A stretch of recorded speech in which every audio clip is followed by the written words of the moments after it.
right, welcome to Iron Financial. This is the shop where we forge stronger portfolios, and we do it by putting the market's biggest names under some serious pressure. Today, Labcorp is in the hot seat. Their full year 2025 earnings just hit the wire, and you know what? The numbers are telling two completely different stories. So our job today is to grab our hard hats, roll out the blueprints, and run a full-blown structural integrity test. We're going to find out if this company is built to last or if it's just a house of cards waiting for a stiff breeze. Let's get to work. Okay, let's jump right in. You can see the problem immediately. It's a split decision. On one side, you've got the headline that everyone loves to see, an earnings beat. Labcorp's adjusted earnings per share hit $4.07, nicely clearing the $3.93 estimate. That's the kind of bottom line muscle that gets the bulls stomping. But then, you look at the other side, a revenue miss. They brought in $3.52 billion, but the street was looking for $3.56 billion. So they're making more profit than we thought, but they're doing it with fewer sales. That's a classic Wall Street puzzle, isn't it? Does it mean they're hyper-efficient, or is the actual business starting to shrink? That's the kind of thing that stalls a stock, and we're here to figure it out. Yeah, exactly. See, that's the thing. An EPS beat with a revenue miss, that always makes me lean in a little closer. It begs the question, what's the real story? Is this a sign of some incredible operational strength? You know, a company that's just squeezing every last drop of profit out of their sales? Or, and this is the scary part, is it a warning flare? A sign that the main growth engine is starting to sputter and they're just pulling some financial levers to make the facade look pretty? Are we looking at a foundation made of solid granite, or are they just slapping a fresh coat of paint over some deep structural cracks?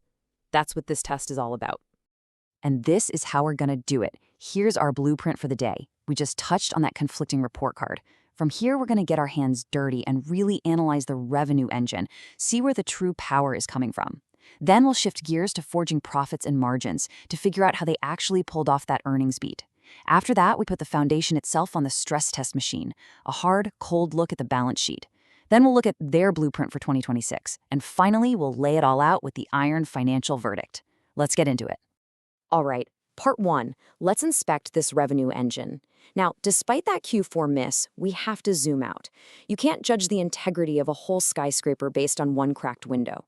We need to look at the full year performance to get a real feel for the company's top-line horsepower. And this number, right here, this is the cornerstone of the bull argument. For the entire year 2025, Labcorp grew its revenue by a very, very solid 7.2%. We're talking about a jump from $13 billion to almost $14 billion. Look, in this kind of economy, you don't just brush off over 7% top-line growth. It tells you that overall, the engine is humming along quite nicely. This isn't a company that's shrinking, it's expanding. This number is a load-bearing wall, and from here, it looks pretty strong. Now here's where it gets really interesting, how that growth breaks down. Any strong machine needs balance. Labcorp's revenue engine, it's really got two main cylinders, and what we see here is that both are firing. Their main business, Diagnostic Labs, grew from about $10.1 billion to nearly $10.9 billion. That's your bedrock. At the same time, the Biopharma Lab Services segment, also healthy growth, up from $2.9 billion to $3.1 billion. So the takeaway here is crucial. This isn't just one hot segment carrying all the weight.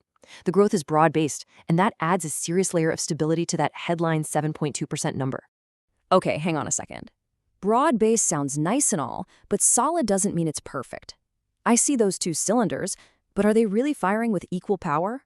Or is one of them working overtime to cover for a weaker counterpart? That 7.2% figure, it's impressive on the surface. But when you remember that Q4 miss, you gotta ask if there's an issue with the fuel mix. Are all the components of this engine really pulling their weight, or is there some hidden drag somewhere that could cause a real problem down the line? We need to pop the hood and inspect the individual parts. And that's a completely fair point, and this is where the clean story starts to get a little muddy. When we drill down into that biopharma segment just for the fourth quarter, we find exactly what you're talking about. There's a huge split. The Central Labs business, which is a massive piece of this segment, is absolutely on fire. It grew an incredible 11.1%. That's real power. But look at the other side of the coin. The early development business was down a pretty shocking 13.5%. This shows you that internal tug-of-war perfectly. The massive strength in one area is totally masking a serious weakness in another. So while the segment grew overall, it is not the picture of perfect health we saw at the annual level. We definitely found a crack here, and it's one we need to watch. Right. So there's a crack in the revenue engine. Maybe that Q4 miss wasn't just a one-off. But of course, the bulls will just fire back with, who cares about a little softness on the top line when the bottom line is built like a tank? And that brings us to our second test, forging profits and margins. This is where we find out if the company is just big or if it's actually efficient. See, it's one thing to build a giant building, but it's another thing entirely to make it profitable and strong from the inside out. Let's see if they're building smart. And this right here is where the bull case gets its steel beams. Just look at these numbers. For the full year, adjusted operating income jumped 11.4%. It went from just under $1.8 billion to over $2 billion.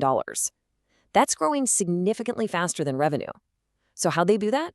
Margin expansion. The adjusted operating margin ticked up from 13.8% to 14.3%. That's a 50 basis point improvement, a full half a percentage point. What that means in plain English is that for every single dollar of sales, Labcorp is keeping more of it as profit. This isn't just growth. This is smarter, more profitable growth. They are building more efficiently, and that is the hallmark of a really well-run operation.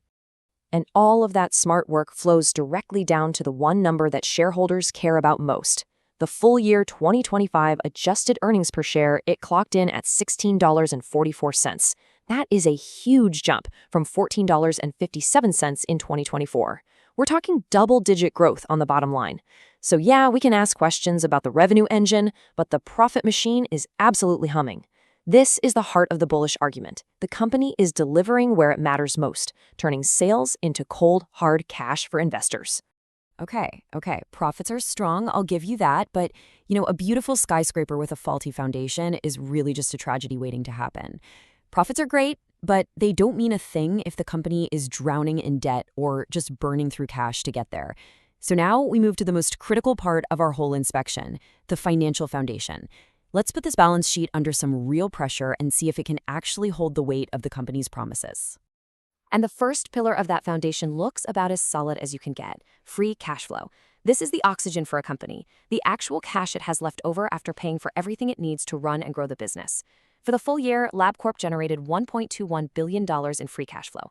That's up from $1.1 billion the year before. This is real money. This is the stuff they can use to make acquisitions, pay down debt, or just hand back to shareholders.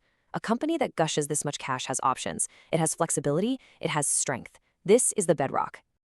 A solid cash flow number is good, I'm not going to argue that.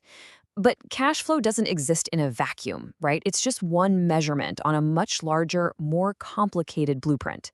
So where's that cash going? And maybe more importantly, what does the other side of the balance sheet look like?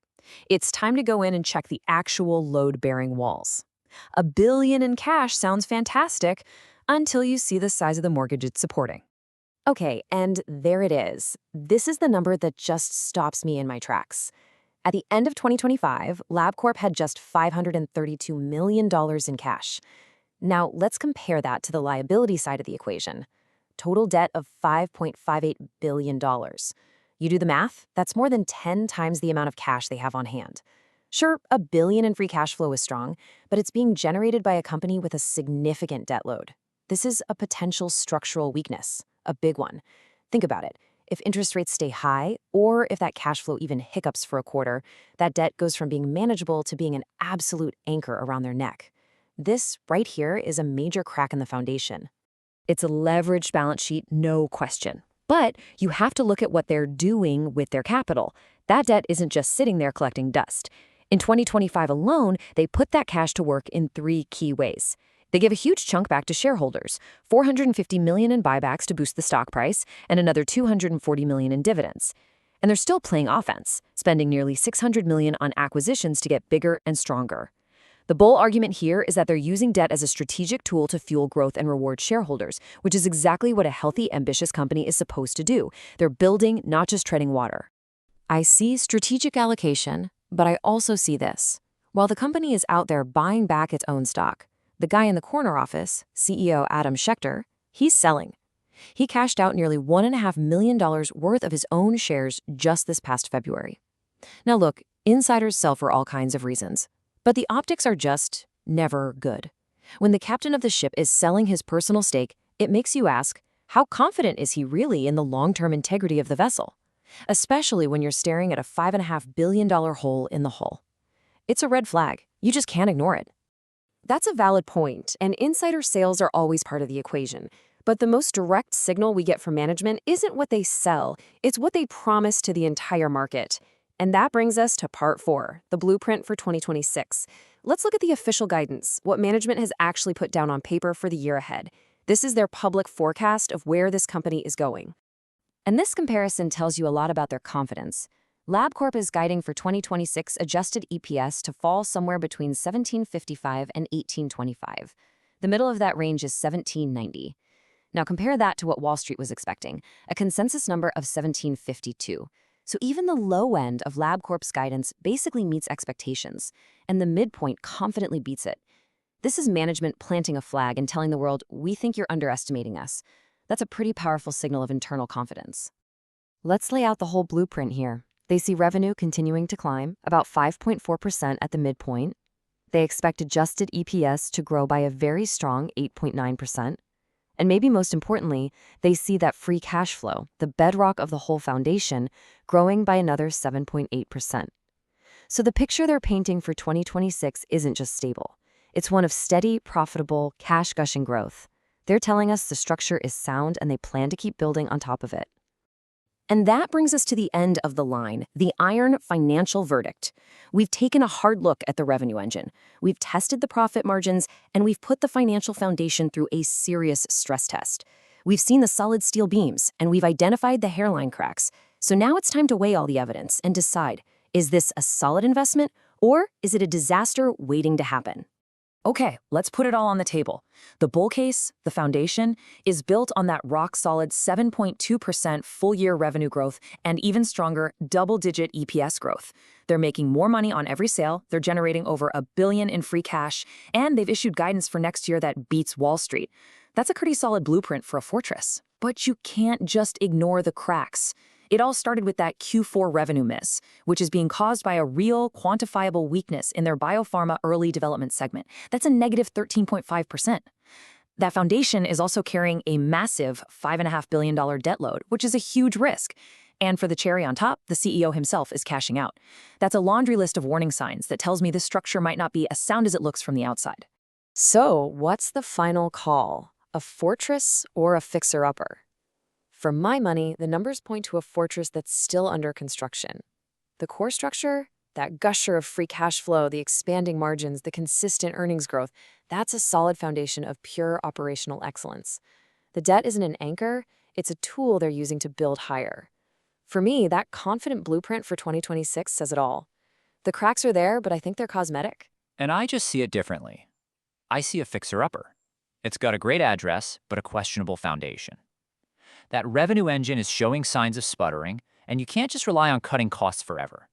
That debt isn't a tool, it's a time bomb, and the CEO seems to be backing away from the blast zone. The potential is there, no doubt, but if you invest today, you're buying a construction project, not a finished castle. So the question for you at home is simple. Are you a contractor who's willing to bet on the renovation, or are you looking for a stronghold that's already move-in ready? That's what you have to decide before you put your hard-earned capital to work. Quick disclaimer, everything I share is for entertainment and informational purposes only. I'm not a financial advisor, so please do your own research or talk to a professional before making any moves with your money.